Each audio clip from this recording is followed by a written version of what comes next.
chủ mình dun khu phiền buồn chuông miên hiu tu chiến chiến nhảy mèn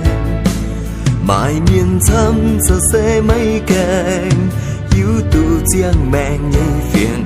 mãi tây miên giá kênh mây làm khâu tòn mùa lồng roi gặp nhiều ấy chiều buồn bua nhảy lấy cạn phiếp tây buồn khu phiên com lùng đi chiều trăng tia nơi nói chúa buồn gặp nhiều gặp phiêm gặp ấy chuột nhìn run chiều Giêsu nhảy khu phiền mãi miền thăm chẳng hay mây hay chia đài khu phiền mãi miền thăm gió yếm xa tàn của đi mùa tây miên nói chúa buồn tó chàng mang nghề khu phiền tình choang miên cùng gọi ta chịp xiang mèn xiên liu nhây choang miên oi chu choang phim choang ấy lồng roi mình dũng chiếu em nhảy khu phiền phong họ nhau thầu bua nhảy xin chín nhàn quấy chiều nhảy cùng cuốn hầm lông oi chu mong chiều nhảy hòa cả nhia tai chia xin cặp trả tông nhau phụ su chiều Giêsu phai búa mình nom tòn chun khu phiền bùa miên xiên chiều bún miên lông roi trên nhiều choàng co yêu choàng trên yếm chiều kỳ tù mãi miền thăm chẳng hay mây hay chia đài khu phiền mãi miền thăm gió yếm xa tàn của đi mùa tây miên nói chúa buồn tó chàng mang nghề khu phiền tình choang miên cùng gọi ta chịp xiang mèn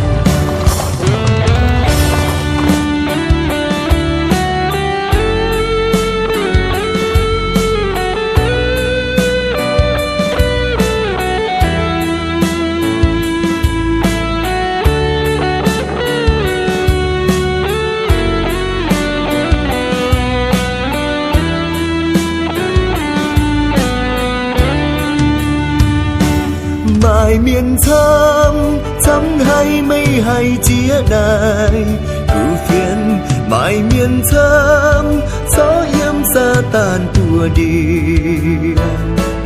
mùa tây miên nói chúa buồn tó chàng mang nhảy khu phiền tình choang miên cùng gọi ta chịp xiang mèn tình choang miên cùng gọi ta chịp xiang mèn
của nơi